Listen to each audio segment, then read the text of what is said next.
విశ్వామిత్రుడు అహంకారంతో సృష్టిని ప్రతిష్ఠ చేసినప్పుడు అంతకుముందున్న వేప చెట్లు మామిడి చెట్లు వేరు, అప్పుడు అంతకుముందున్న వృక్షజాతులన్నీ వేరు, ఆ తర్వాత వృక్షజాతులు వేరు, అప్పుడు వేప చెట్టు వేరు, ఇప్పుడు వేప చెట్టు వేరు, ప్రభావం మారిపోయింది.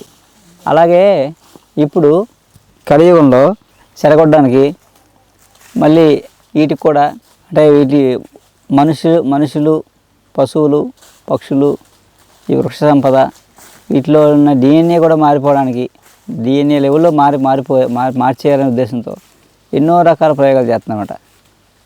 ఆవులకేమో లంపి వైరస్ లాంటి తగిలిస్తారు. ఇవన్నీ మానవులు సృష్టించినవి ఇవన్నీ. అంటే పైత్యం పరాకాష్ఠకి వెళ్ళిపోయి ఇవన్నీ సృష్టించినాయి. అలాగే వేప చెట్టుకి వైరస్ మధ్య వేప చెట్లకి అన్నిటికీ తెగులు వచ్చేసినాయి. కాకపోతే మనిషికి కరోనా వస్తే తట్టుకోలేకపోవడమే, కానీ ఆవులు మాత్రం తట్టుకుంటాయి. ఎందుకంటే ఆవు చాలా వెరీ పవర్ఫుల్ కదా, అందుకని చాలా మటుకు హీల్ చేసుకుని అవి సేవ్ అయ్యాయి, దాని నుంచి తొందరగా బయటపడ్డాయి. అలాగే వేప చెట్టు కూడా వచ్చినప్పుడే కొంచెం అంతా ఆకు అయిపోయాయి, కానీ మళ్ళీ కొన్నాళ్ళకి అంటే వేప చెట్టు కూడా మంచి హీలింగ్ కదా, తాను బాగు చేసుకుందామట. కాబట్టి ఆ వైరస్ని లెక్క చేయకుండా బయటపడ్డాయి. మళ్ళీ వేప చెట్లు మళ్ళీ ఇప్పుడు చిగురించడం పూలు పూయడం జరుగుతుంది. కానీ ఎంతో కొంత దాని ప్రభావం ఉంటుంది. అలా ఏంటంటే ఈ మానవుడు అంటే వినాశనానికి అంటే మానవుడి పైత్యం పరాకాష్ఠకి వెళ్ళిపోయి వినాశనానికే బుద్ధిని వాడుతున్నాడు అనమాట. ఇంతకుముందు ప్రకృతిని కాపాడడం కోసం మానవుడు కృషి చేస్తే ఇప్పుడు అదే మానవుడు పైత్యం పరాకాష్ఠకి వెళ్ళిపోయి ఈ సృష్టి వినాశనానికి తెలివితేటలు ఉపయోగిస్తున్నారు. అందరూ పోవాలనుకుంటే అందులో మనం ఉంటాం, మనం పోతాం. అందరూ బాగుండాలనుకుంటే అందరూ బాగుండాలి అనుకోండి, అందులో మనం ఉంటాం, మనం బాగుంటాం. అంతే. ఇప్పుడు లాజిక్ తెలియదు వాళ్ళకి, చేసే వాళ్ళకి. అందరూ పోతే అందరితో పాటు మనం పోతాం కదా, ఆ లాజిక్ తెలియదు అనమాట. అంటే బుద్ధి వికాసం లేక ఇలాంటి పనులు చేస్తుంటారు వీళ్ళు. అయితే ఇప్పుడు వచ్చేది ఉగాది. మనకి వేప చెట్టు చాలా పవిత్రమైన వృక్షం, అమ్మవారు, దేవతా వృక్షాలను ఒక దేవతలా మనం పూజిస్తాం. ఎందుకంటే వేప చెట్టు మన జీవితంలో ఎన్నో రకాల ఆరోగ్య సమస్యల నుంచి దూరం చేస్తుంది, మానసికంగా బలపరుస్తుంది. కాబట్టి ఎంతో మనకు పాజిటివ్ ఎనర్జీని కూడా ఇస్తుంది. చాలా శక్తివంతమైన వృక్షం వేప చెట్టు. కాబట్టి మన ఋషులు వేప చెట్టుకి పూజ చేయడం కానీ వేప చెట్టుని వినియోగించడం జరిగేది. అలాగే వేప పువ్వు, కాయ, గింజ, చెక్క, వేరు, ఆకు అన్నీ వాడుకుంటాం మనం. ఏదో రూపంలో వేప చెట్టు మనిషికి ఎంతో తల్లి లాంటిది అనమాట అండి. అందుకని అమ్మవారిగా పూజిస్తాం మనం. అందుకేంటంటే వేప మనం వచ్చేది ఉగాది, వేప పచ్చడి చేసుకుని తింటాం మనం. అంటే ఏంటంటే కనీసం వీళ్ళు సంవత్సరంలో ఒకసారైనా తింటారని ఉగాది రోజు వేప పచ్చడి తినాలనేది ఒక ఇది. ఎందుకంటే షడ్రుచులు అంటే ఉగాది రోజు వేపవే కాదు, మనిషి షడ్రసోపేత ఆహారం అంటే 6 రుచులు కలిగిన ఆహారం రోజు తింటే ఆరోగ్యంగా ఉంటాడని చెప్తారు. చేదు, వగరు, ఉప్పు, పులుపు, కారం, తీపి. అలా ఏంటంటే రోజు వేప మనం ఉపయోగించుకున్నాం పందు పొల్లగా.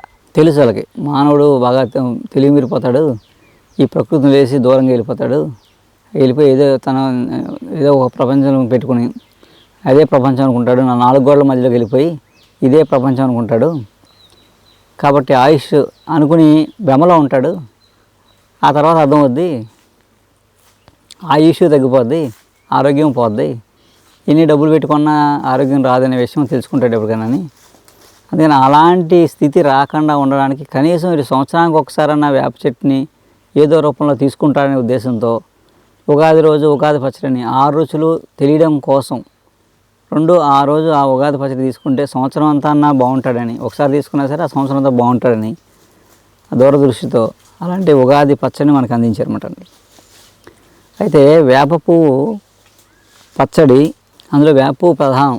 ఆ పచ్చడిలో చింతపండు, బెల్లం, అరటిపండు, చెరుకు ఇవన్నీ వేస్తాం. వేసి వేప పువ్వు పైన వేస్తాం. మామిడికాయ ముక్కలు అంటే ఈ సీజన్లో ఏమొస్తాయో అవన్నీ అందులో కలుపుతాం అన్నమాట. అన్ని రుచులు, తీపికేమో చెరుకు, బెల్లం, అలాగే పులుపుకేమో చింతపండు, ఒకరికేమో అరటిపండు, అలా ఒక్కో రుచికి ఒక్కోటి, చేదుకేమో వేప పువ్వు, ఇలా కలిపి తీసుకుంటూ ఉంటాం. అలా ఆ రోజు తీసుకున్నది ఆ సంవత్సరం అంతా మనకి జబ్బులు రాకుండా త్రిదోషాలు ఇన్బ్యాలెన్స్ అవ్వకుండా ఉంటాయి. అయితే మనం వేప పచ్చడి చేయడానికి ముందు పూర్వం చేసేవారు ఈ మామిడికాయలు ఇవన్నీ ముందు రోజు సేకరించుకునేవారు, లేకపోతే ఆ రోజు పొద్దున్న తెచ్చుకునేవారు. పొద్దునే తెల్లవారుజామున స్నానం చేసి 3:30-4 గంటలకల్లా రెడీ అయ్యి పొలంలోకి వెళ్ళి వేప పువ్వు, మామిడికాయలు, చెరుకు పట్టుకొని వచ్చేవారు అంటండి. ముందు రోజు ఏం చేసేవారు, ఈ బెల్లం నానబెట్టుకుని చింతపండు నానబెట్టి ఉంచుకొని పొద్దుటే మామిడికాయ ముక్కలు, చెరుకు ఇవన్నీ వేసి పొద్దున్నే వేప మాత్రం ఎలా ఉన్నా వేప మాత్రం తెల్లవారుజామున వెళ్ళి తెచ్చుకునేవారు. ముందు రోజు వేప తెచ్చేవారు కాదు. ఎందుకంటే ఏం చెప్తారంటే ముందు రోజు వేప కోసడానికి ఉగాది రోజు వేప కోసడానికి ఎంత తేడా అంటే అశ్విని దేవతలు ఈ వృక్షాలకి అధిపతులు. అశ్విని దేవతలు ఉగాది రోజు రాత్రి 12 గంటలకి వచ్చి ఆ వేప చెట్ల మీద ఉండి తెల్లవారుజామునే వెళ్ళిపోతారన్నమాట. అంటే రాత్రికి వచ్చి వాళ్ళు ప్రతి వేప చెట్ల మీద వాళ్ళ అశ్విని దేవతలు ఉంటారని చెప్తారు. రాత్రి అంతా ఉండి తెల్లవారుజామునే వెళ్ళిపోతారన్నమాట. వాళ్ళు అశ్విని దేవతలు వచ్చి వెళ్ళిన తర్వాత ఆ వేప చెట్టుకి అనంతమైన శక్తి వస్తుందన్నమాట, అనంతమైన ఔషధ గుణాలు ఉంటాయి అన్నమాట. అందుకు ఉగాది రోజు ఉదయం వేప తెచ్చి అప్పటికప్పుడు తెచ్చి వేసుకున్న వేప పచ్చడి తింటే చాలా ఆరోగ్యం అన్నమాట.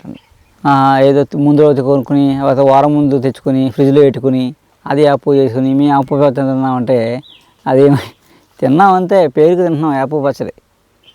అంటే వేప పచ్చడిలో ఉండే అర్థం పరమార్థం మనకి తెలియదు, మన పిల్లలకి అంతకన్నా తెలియదు.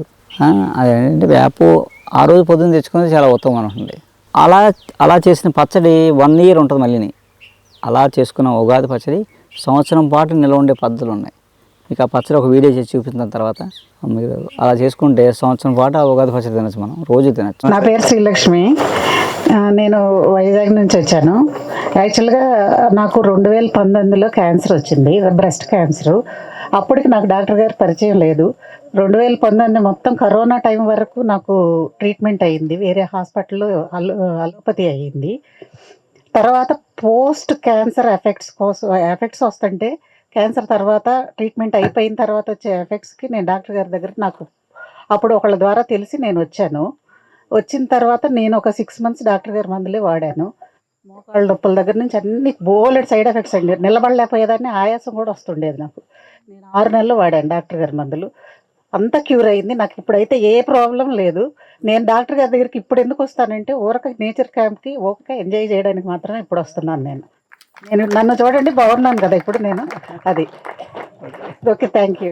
మాది నల్లజర్ల మండలం చీపురుగూడెం అండి. ఓకే, ఇది మా అబ్బాయికి ఆటిజం ADHD అన్నారు, ఇంగ్లీష్ మందులు ఇవ్వన్నారండి.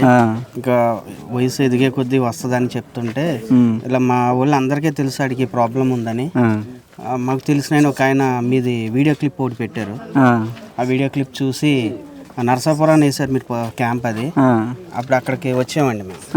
అక్కడి నుంచి వాడటం మొదలు పెట్టాం. ఇది 4th month. మీ వీడియోస్ ఎప్పటికప్పుడు నేను ఫాలో అవుతుంటానండి, ప్రతిదానికి చూస్తాను, ప్రతిదీ లైక్ చేస్తుంటాను. అలాగే నాకు తెలిసిన వాళ్ళకి కూడా దాన్ని ఫార్వర్డ్ చేస్తూ ఉంటానండి, ఎందుకంటే మన వల్ల ఇంకొకరికి క్యూర్ అవుతుంటే హ్యాపీ కదండి.